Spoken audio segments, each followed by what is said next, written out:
গ্ল'বাল এক্সপালছখন চলাই কেনেকুৱা পালা?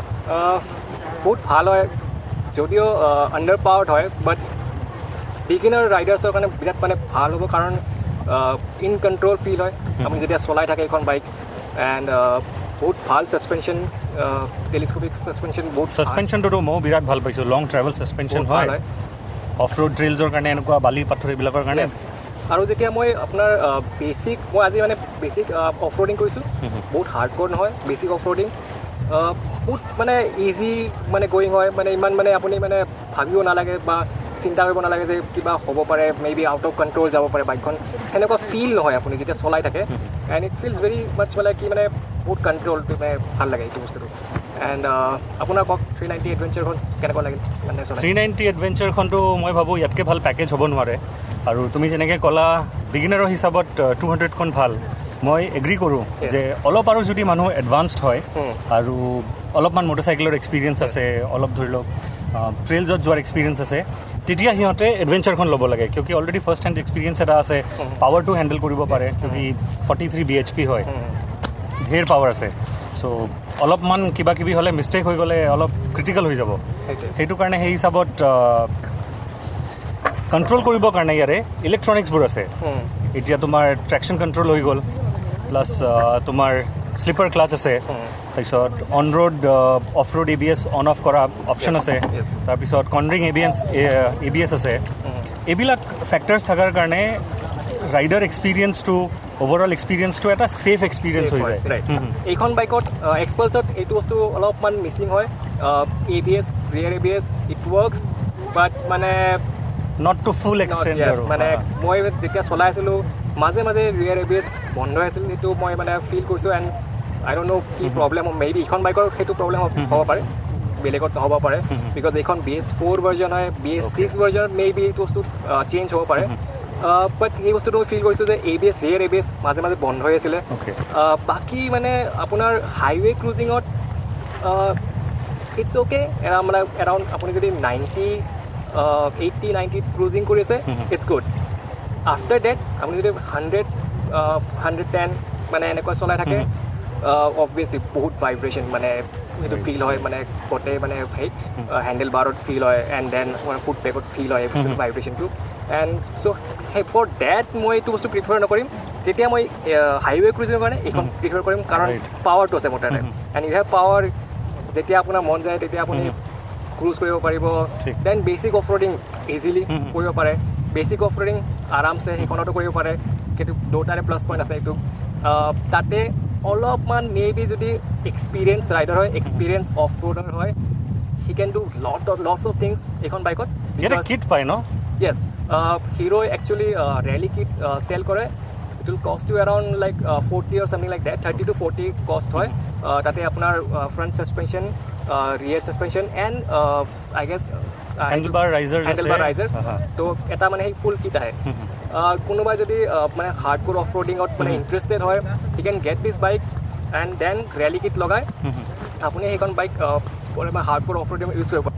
এই স্পকৰ সেইটো ফিল হয়, প্লাছ ছাছপেনশ্যন ট্ৰেভেলটো ইয়াৰ কম যে, সেইটো কাৰণে অফ ৰোড ট্ৰেইলছত মানে সেইটো বস্তু ফিল হয়।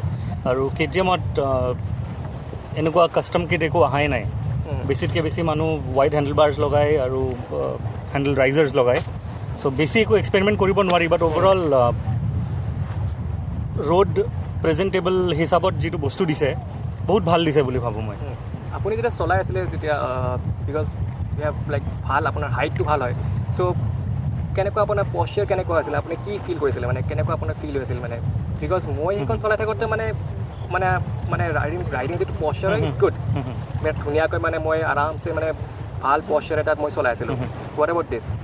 এইটো ৰাইডিং পজিশ্যনটোতো আপৰাইট ৰাইডিং পজিশ্যনেই হয়, বাট যেতিয়া মই থিয় হৈ চলাওঁ তেতিয়া মোৰ স্পেচিয়েলি হাইটটোৰ কাৰণে, মই 6 feet হাইট হয়, সেইটোত মই অলপ বেণ্ড হৈ যাব লাগে, চ' অলপ আনকমফৰ্টেবল হয়। সেইটো কাৰণে ধৰি লোৱা মই যে ক'লোঁ হেণ্ডেল বাৰ ৰাইজাৰ্ছ আৰু ৱাইড হেণ্ডেল বাৰ, সেইটো হ'লে মোৰ কাৰণে পাৰফেক্ট হ'ব। মই থিয় হৈও ধুনীয়াকৈ চলাই থাকিব পাৰিম আৰু মোৰ ৰাইডটো আৰু এনজয়েবল হ'ব। চ' সেইটো বস্তু এতিয়া মিছ কৰি আছোঁ, বাট ডেফিনেটলি আফটাৰ মাৰ্কেট এইবিলাক আহিব যেতিয়া।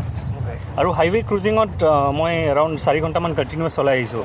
চ' 120 130 আৰামছে ক্ৰুজ কৰিব পাৰি Obviously. ইয়াৰ পাৱাৰটোৰ কাৰণে Same engine, Duke 390 engine. Duke 390 ইঞ্জিনে হয় Exactly. Same engine And I guess বহুত বেছি ডিফাৰেঞ্চ নাই I guess পাৱাৰ মানে ডেলিভাৰীটো I guess 390 Duke and এইখনৰ মাজত almost similar 43 brake horse power মানে এনেকুৱা হ'ল ডিউকৰ ইঞ্জিন তাৰ ওপৰত এডভেঞ্চাৰ কিট এটা টোটেলি আমি লগাই দিছোঁ Yeah, but like চ' এটা added body. এডভেঞ্চাৰ এক্সপিৰিয়েঞ্চ হৈ গ'ল with the same amount of power Exactly. So' সেইকাৰণে পাৱাৰ কেতিয়াও মিছ নকৰা প্লাছ যোনটো এডভেঞ্চাৰ এলিমেণ্টটো লাগে সেইটো তুমি পাই যোৱা মই BMW 310 GS খনৰ বিষয়ে ক'ম সেইটোৰ ছাছপেনশ্যন ৰাইড কোৱালিটিটো আৰু ৰিফাইণ্ড কম্পেয়াৰ্ড টু দিছ ওৱান বাট ইলেক্ট্ৰনিক্স নাই যোনটোত এইটো আছে কিন্তু যদি মই অভাৰঅল ৰাইডিং এক্সপিৰিয়েঞ্চ হিচাপে ভাবোঁ তেতিয়া মই GS 10টো বেছি প্ৰেফাৰ কৰোঁ বাট যদি মই আৰু নিজকে ছেফ আৰু ষ্টেবল কিবা এটা অপশ্যন দিব যদি বিচাৰিম তেতিয়া মই এইটোত আপগ্ৰেড কৰিব বিচাৰিম and with more power with মোৰ পাৱাৰ Yeah, অবভিয়াছলি and যিটো আপোনাৰ মানে হাইৱে ক্ৰুজিঙত বহুতখিনি হেল্প কৰে বহুতখিনি help কৰে। আই গেছ অলপমান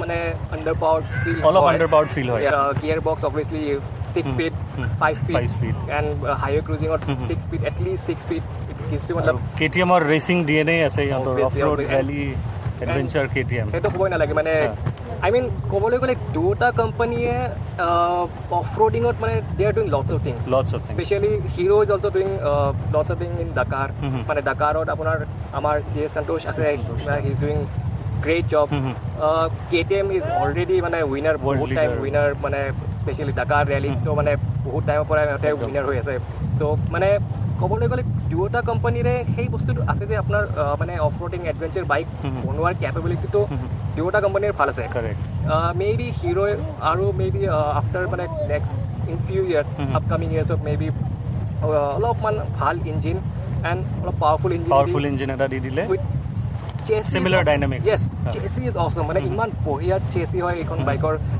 মানে just you need a good engine and you're done.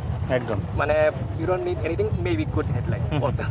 Correct And 390 I guess headlight works perfect. একদম প্ৰব্লেমে নাই এইটো LED লাইটছ হয় বিৰাট ধুনীয়া Yeah, it's similar LED but হিৰোৰ মই কালি মানে চলাই চাইছিলোঁ যিটোত মানে ৰাতি মানে অলমষ্ট মানে দেখা নোপোৱা টাইপৰে মানে বহুত মানে কম হয় পাৱাৰ মানে লাইটৰ you need extra light hope Hero এইটো ফিডবেকটো পজিটিভলি লয় লাইটিং কণ্ডিশ্যনছটো ইম্প্ৰুভ Yes. কৰে চ' নিজৰ ছেগমেণ্টত বিৰাট ধুনীয়া দুটা বাইক বনালে KTMে নিজৰ টাইপৰ বনালে হিৰোই নিজৰ টাইপৰ বনালে চ' ডেফিনেটলি আমি কিবা কিবি ভাল আপগ্ৰেডো এক্সপেক্ট কৰি আছোঁ in future but for the time being নিজৰ জেগাত একদম বঢ়িয়া বাইক আৰু স্পেচিয়েলি চবতকৈ ভাল বস্তু কি এডভেঞ্চাৰ বাইক হিচাপত বহুত লাইট ৱেইট বাইক বনাইছে আৰু এডভেঞ্চাৰ বাইকছবোৰ লাইট ৱেইটে হ'ব লাগে কেতিয়াবা ক'ৰবাত পৰি গ'ল কিবা এটা ডিজাষ্টাৰ হ'ল অকলে যদি আছে পটকৈ উঠাব ভাল কণ্ট্ৰল কৰিব ভাল এইবিলাক বাইক কণ্ট্ৰল নহ'লে এডভেঞ্চাৰ বাইকছবোৰ জেনেৰেলি কি হয় বিৰাট বাল্কি হয় Yes. চ' এইবিলাক লাইট ৱেইট বাইক ধুনীয়া মেনেজেবল আৰু হোৱাট এবাউট মেইনটেনেঞ্চ মানে আপুনি যদি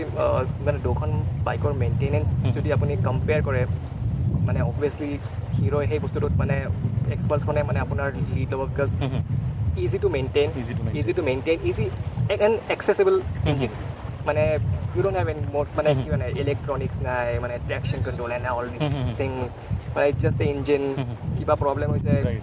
মানে ইজিলি মানে ফিক্স কৰিব পাৰি অৰ মে বি ক'ৰবাত যদি গৈ আছে টুৰত বা মে বি যিকোনো মেকানিকে মানে ইজিলি ফিক্স কৰিব ইজিলি কৰি দিব পাৰে এণ্ড উইথ দিছ ওৱান অলপমান ডিফিকাল্ট বিকজ ইমানখিনি ইলেক্ট্ৰনিক্স এণ্ড এভৰিথিং মানে মেইনটেইন কৰাটো মানে ডিফিকাল্ট হয় অবভিয়াছলি কষ্টলি হ'বই বিকজ ডিফাৰেণ্ট প্ৰাইচ ৰেঞ্জ হয় এণ্ড কোৱালিটি মানে আপোনাৰ যিকোনো মানে ছাছপেনশ্যনে হওক বা আপোনাৰ ইলেক্ট্ৰনিক্স হওক এইবোৰ বস্তু কিবা এটা প্ৰব্লেম হ'লে ইটছ কষ্টলি বাট এটা বস্তু ভাল কি বাজাজৰ লগত টাই আপ কৰাৰ কাৰণে KTMৰো জেনেৰেলি পাৰ্টছবোৰ এক্সপেঞ্চিভ নহয় এফৰ্ডেবল হয় এণ্ড ইটছ এভেইলেবল এভেইলেবল আৰু KTMৰ ছাৰ্ভিচ চেণ্টাৰ KTMৰ ডিলাৰ নেটৱৰ্কটো ইমান ধুনীয়া হৈ গৈছে আমি যদি নৰ্থ ইষ্টে ভাবোঁ এক্ৰছ নৰ্থ ইষ্ট গোটেইকেইটা ষ্টেটত প্ৰেজেঞ্চ আছেই সিহঁতৰ আৰু মাল্টিপল ডিলাৰ্ছ আছেই চ' ছাৰ্ভিচ ইছ্যু হ'বই নালাগে আৰু মেইনটেনেঞ্চ কষ্টটো সিমান বেছি নহয় চ' মেনেজেবলে হয় ধুনীয়া মেনেজেবল হয় সেইটো মানে ভাল হয়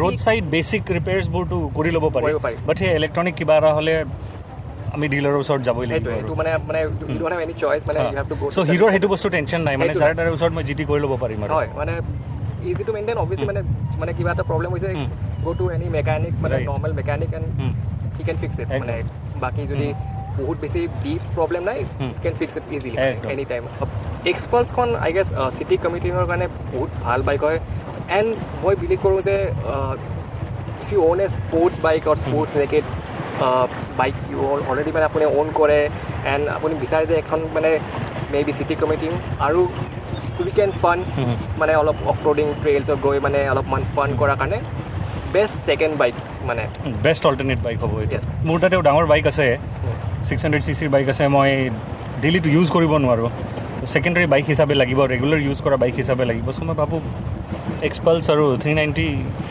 অবভিয়াছলি বেষ্ট সুটেবল এইকেইটাৰ এক্সপালছখন আৰু আৰু বেছি বেছি। বেছি ভাল হয় আৰু বেছি মানে সেই হয় বিকজ প্ৰাইচ Price ৰেঞ্জ বহুত ডিফাৰেঞ্চ হয় সেইখনৰ আপোনাৰ এৰাউণ্ড 3.4 অলমষ্ট ডাবলতকৈ বেছি হৈ যায় বেছি হৈ যায় সেইখন আপোনাৰ এৰাউণ্ড 1.2 এনেকুৱা পৰি যায় যিটো মানে ইটছ এফৰ্ডেবল ক'বলৈ গ'লে স্পেচিয়েলি এডভেঞ্চাৰ বাইকৰ ফিউৱেল ইকনমিও ভাল দিয়ে মানে এডভেঞ্চাৰ বাইকৰ কথা ক'বলৈ গ'লে আমি মানে ভাবোঁ আমি যদি ডাঙৰ বাইকবিলাকৰ কথা কওঁ টাইগাৰ BMW এইবোৰৰ সিহঁতৰ যিবোৰ বাইক আছে সেইবোৰৰ কথা কওঁ সেইবোৰ অলমষ্ট আপোনাৰ কষ্ট পৰে আপোনাৰ এৰাউণ্ড 12 lakhs ষ্টাৰ্ট হয় আপোনাৰ 8 lakhsৰ পৰা মানে আপ টু 22 lakhs তো অবভিয়াছলি মানে সেইখন বাইক যদি আপুনি লৈ দেন অফ ৰোডিং কৰিব যায় কিবা এটা প্ৰব্লেম হ'লে কিবা এটা আপুনি ক'ৰবাত মানে ক্ৰেছ হ'ল কিবা এটা হ'ল মানে ভাবিব লাগিব মানে চেঞ্জ কৰাৰ আগতে বাৰ্ড চেঞ্জ কৰাৰ আগতে বা মানে কিবা এটা ঠিক কৰাৰ আগতে আমাৰ ইয়াতে ছাৰ্ভিচ নেটৱৰ্কো নাই সিহঁতৰ চবতকৈ ডাঙৰ ইছ্যু ট্ৰাইফৰ আমাৰ ইয়াতে নাই আমাৰ BMWৰ ছাৰ্ভিচ নেটৱৰ্ক নাই ইয়াতে প্ৰপাৰলি